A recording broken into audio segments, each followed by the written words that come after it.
કોબીની ખેતી કરવી છે પણ વાવેતર માટે કઈ વેરાયટી સારી, તો આજ હું તમારા માટે લઈને આવ્યો છું બમ્પર ઉત્પાદન આપતી કોબીની 5 બેસ્ટ વેરાયટી।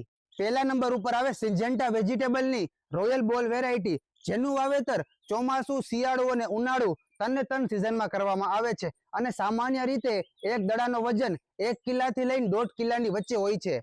કલશની ચેમ્પ વેરાયટી, તૈયાર થયેલા દડા 25 થી 30 દિવસ સુધી બગડતા નથી અને 1 વીઘામાં ઉત્પાદનની વાત કરી તો 4000 થી લઈને 6000 કિલો જેટલું મળે છે। સિન્જેન્ટા વેજીટેબલની BC90 વેરાયટી 1 વીઘામાં 3000 થી લઈને 4000 કિલો જેટલું ઉત્પાદન મળે। રાજસ્થાન, ગુજરાત, મધ્યપ્રદેશ જેવા રાજ્યોમાં આનું વાવેતર કરવામાં આવે છે। ચોથા નંબર ઉપર આવે BSF ની યશ વેરાયટી, ચોમાસુ અને શિયાળુ બંને સિઝનમાં આનું વાવેતર કરવામાં આવે છે અને 65 થી 70 દિવસમાં હાર્વેસ્ટિંગ શરૂ થઈ જાય છે। હાઈવેજ એગ્રી સાયન્સની ચેકમેટ વેરાયટી, જેના એક દડાનો વજન 800 થી 900 ગ્રામની વચ્ચે હોય છે અને હાર્વેસ્ટિંગ 55 થી 60 દિવસમાં જોવા મળે છે। તમારું ગામ કયું અને કેટલા વીઘામાં કોબીનું વાવેતર કરેલું છે, નીચે કોમેન્ટ સેક્શનમાં જણાવજો।